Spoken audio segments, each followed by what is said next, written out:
much, and thank you to the Institute of Objective Studies and the organizers for this invitation.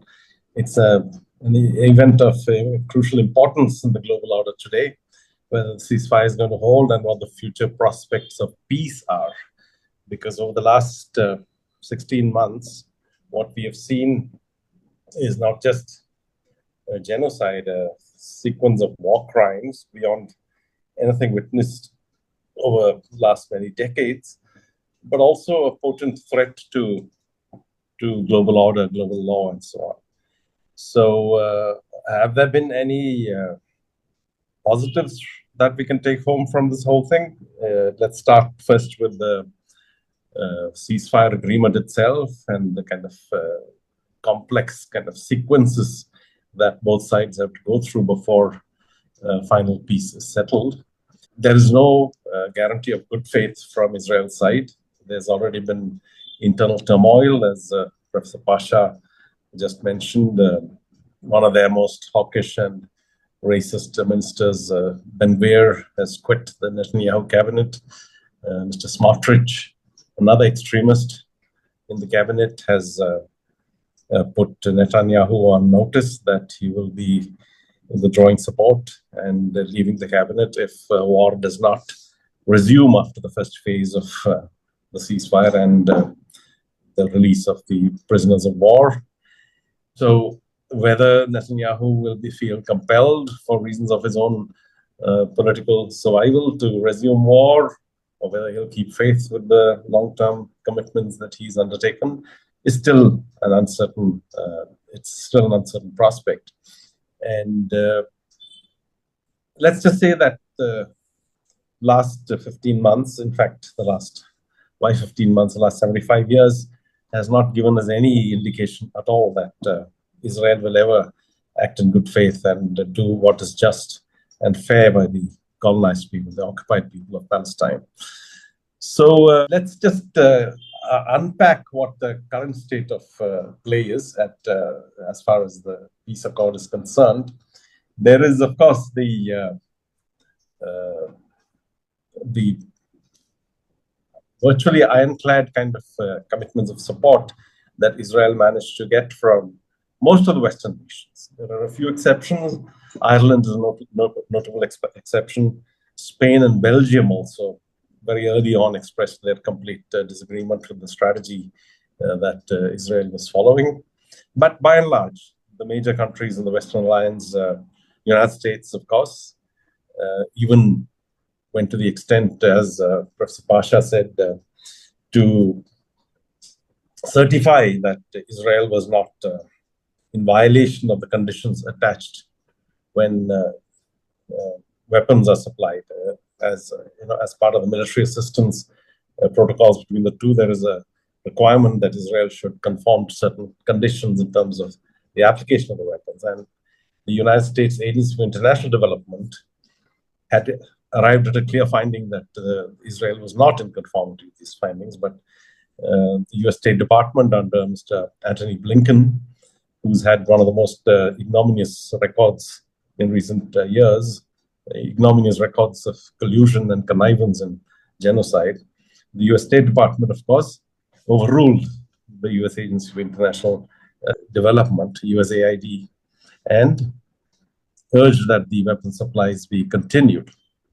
And we all saw the patent absurdity of this person who was willing to cover up all the crimes, pretending to negotiate a peace in association with the state of Qatar and Egypt.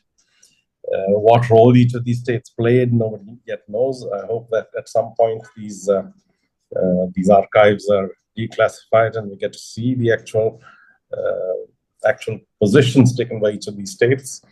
But what is the credibility of a country which is arming, equipping one side in the war unconditional, also portraying itself as a peace negotiator? That's obviously a completely absurd, bizarre situation that we saw in the theater, in the West Asian theater over the last year and a half. And unfortunately, the current balance of geopolitical forces means that we'll have to put up with this kind of absurdity for much longer. But whether we're going to see some semblance of sanity restored is, of course, also a question of how the rest of the world, outside the Western cabals, the Western power cabals, deals with challenges ahead.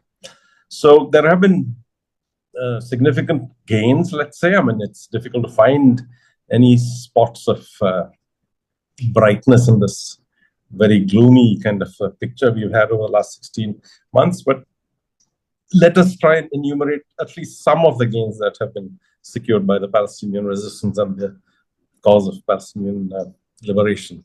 Firstly, we had a ruling by the International Court of Justice that the Palestinians of Gaza, as a distinct population group, could credibly be facing the threat of genocide, and calling on Israel to ensure that such a threat was never realized, that Israel had an obligation to see that such a threat was not carried out.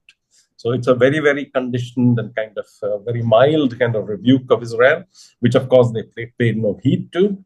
But hopefully when the ICJ hears the case going forward, there will be more firmer determinations and more clear-cut obligations imposed on Israel. The International Criminal Court launched, of course, an investigation on its own and came to the finding that Israel's military political leadership was culpable in war crimes and has issued arrest warrants against Netanyahu and the former defense minister, Yoav Gallant. Now, we've had an absurd situation since developing, which is that the countries of Western Europe, which were the main sponsors and signatories, the initial signatories, the first signatories to the Rome Statute, which created the International Criminal Court, have since been playing coy. They've been saying that, no, it's not clear that we will comply with the arrest warrant. Some have said that, some have been equivocal, some have been ambivalent, but ultimately, most have said that if the occasion arises, they will be compelled by their own past commitments to comply with it. Nonetheless, Poland, the Polish president, did invite Mr. Netanyahu to Auschwitz for the commemoration of the 80th anniversary of the liberation of the Nazi death camp. This happened just over the last 2 days. And he invited Netanyahu on the assurance that he would not be placed under arrest. Netanyahu didn't go. That's another matter. But nonetheless, that signal of equivocal commitment is very, very clear. And of course, the United States has gone to the other extreme and vowed to put sanctions against officials of the International Criminal Court and to impose a travel ban on them and to arrest them in case they ever set foot on American soil. So the United States has openly declared that it is willing to risk the title of international outlaw to protect its client state, the outlaw client state. Then we had the International Court of Justice ruling in July last year that on a reference from the United Nations General Assembly, it ruled that the occupation of Gaza and the West Bank was illegal, illegitimate, and gave the Israeli state a year in which to reverse this illegal occupation. So when that date comes by in July, we'll see what the international community is going to do by way of its commitment to what it calls the rules-based international law. Are we going to continue witnessing this blatant kind of exception granted to Israel to act like a racist outlaw state, or are we going to see some semblance of move towards fairness and justice? Then, of course, we've had significant documentation of what's been happening in Gaza from international voluntary organizations like Amnesty International, Doctors Without Borders, Human Rights Watch. They've all come up with very, very important documentation of the Israeli state's crimes against humanity in Gaza, which will provide the basis for very important deliberations and very important actions going forward. It'll provide the basis for international civil society to intervene in this debate, since the states, given the current disposition of power, are not going to significantly change their shameful record of complicity. And of course, one should also mention the UN Special Rapporteur on the Palestinian territories, Madam Francisca Albanese, Italian national, who is at great personal risk to herself, and despite malignant campaign carried out against her by Israel and its supporters, has come out with at least 2 documents that have set out the harsh reality of Israel's crimes in Gaza. So those are what we could call the positives. Now, what are the prospects for salvaging something of the rules-based or international order, an international order underpinned by concepts of rule of law and justice? Firstly, the application of the term genocide to Israel's actions is perfectly justified. And if you look at the long-term record of the Israeli state and its successive governments, there is ample evidence that we have that genocide was the intent from the very formation of the State of Israel. The foundational slogan of the State of Israel was a land without a people, for a people without a land. Now, this was a complete lie, because European Jews were not a people without a land. European Jews were a people without rights.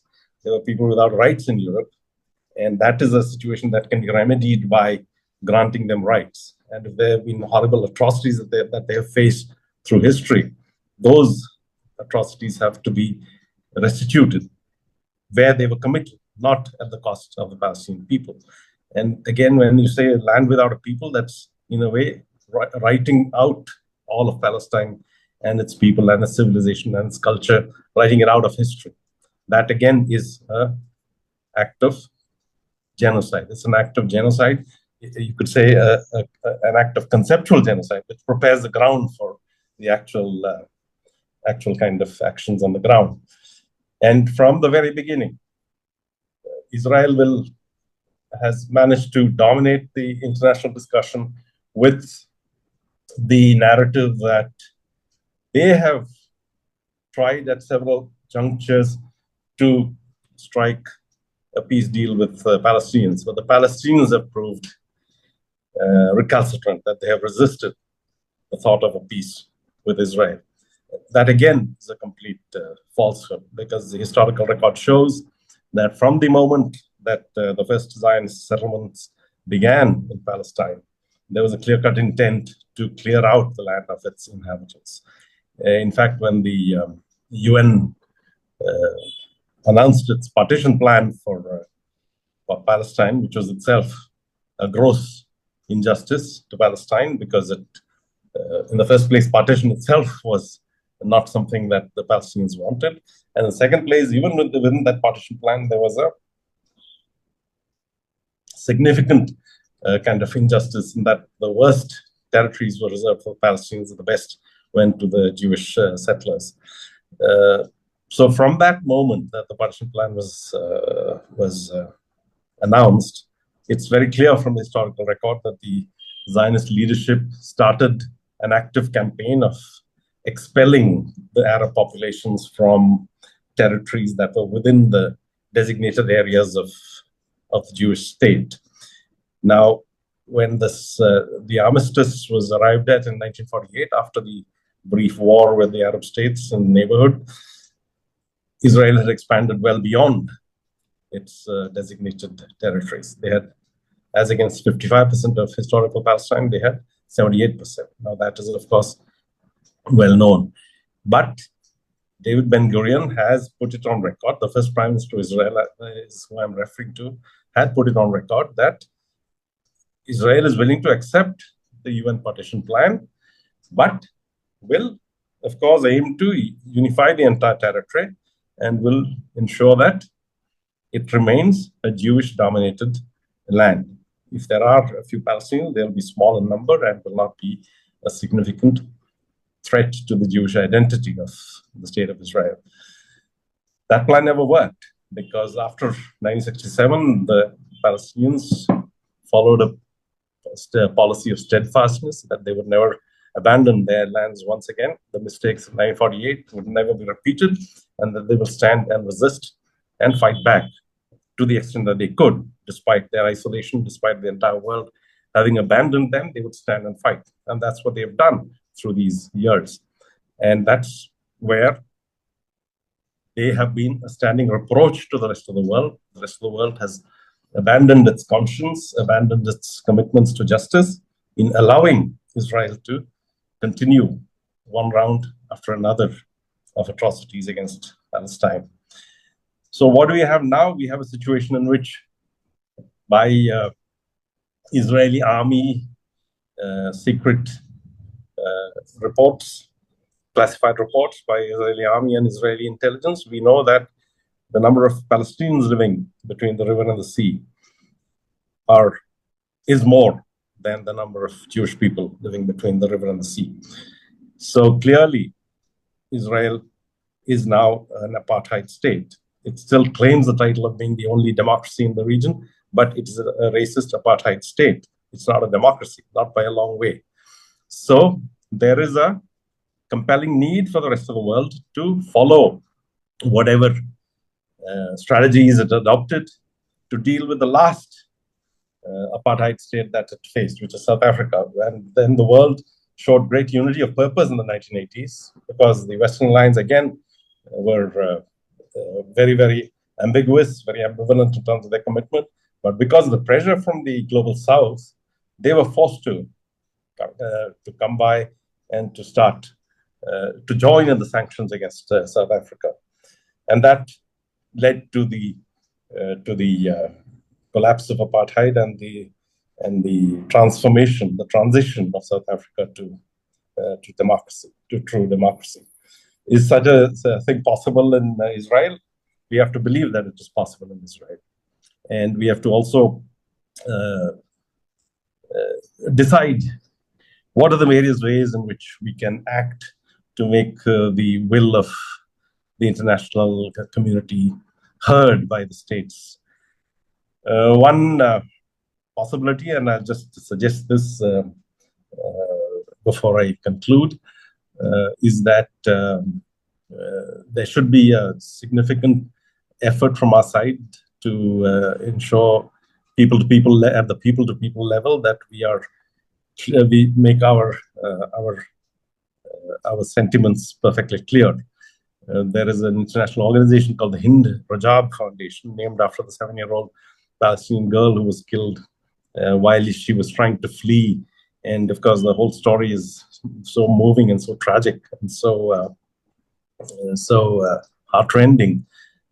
How she was trapped in a car for literally a few days, calling out for help and help with no adult around to assist her. And finally, she was killed by some variety of ordnance from the Israeli side. So there's a foundation that's been formed in her name, which has identified personnel of the Israel Defense Force and sent their names around and named them for being complicit, for being active participants in the genocide.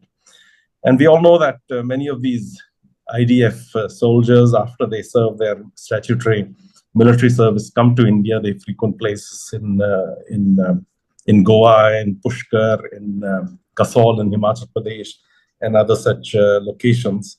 And you see very large communities of them hanging around there, literally acting as if they own the place, acting in an extremely arrogant and lawless fashion. We should try and campaign to ensure that every time a visa is issued to an Israeli tourist, we should have a clear declaration from them about whether or not they participated in IDF actions in Gaza, and whether or not they could be held guilty of complicity in some of those crimes that Israel has. In that sense, the Hind Rajab Foundation is doing some very important work, and we should familiarize ourselves with that and possibly try to join them, try to strengthen their efforts. And then, of course, there's very much else that we should do as civil society actors and as citizens. As Professor Pasha said, our record of waffling and failing to commit ourselves very clearly on the Gaza atrocities will be a matter of shame for most of us in this country. But nothing is gained from gloom and pessimism. Let's hope for better sense going forward, and let's hope for peace and justice for the Palestinians. Thank you so much.